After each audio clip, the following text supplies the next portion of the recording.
Bwe tutuuka wali nakubira Pastor Bujingo. Ne mga Pastor Bujingo. Tuli ku tiimu yemu. Oyo omukazi no sigwe gwali gusoose.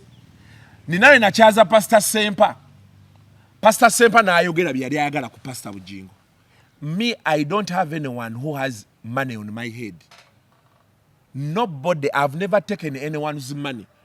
Yensonga lwaki Brian White be yagenda ku NBS namuviirayo. Sente tazimpanga konti aguze bwongo bwange. No. Nobody has ever given me money to buy my head.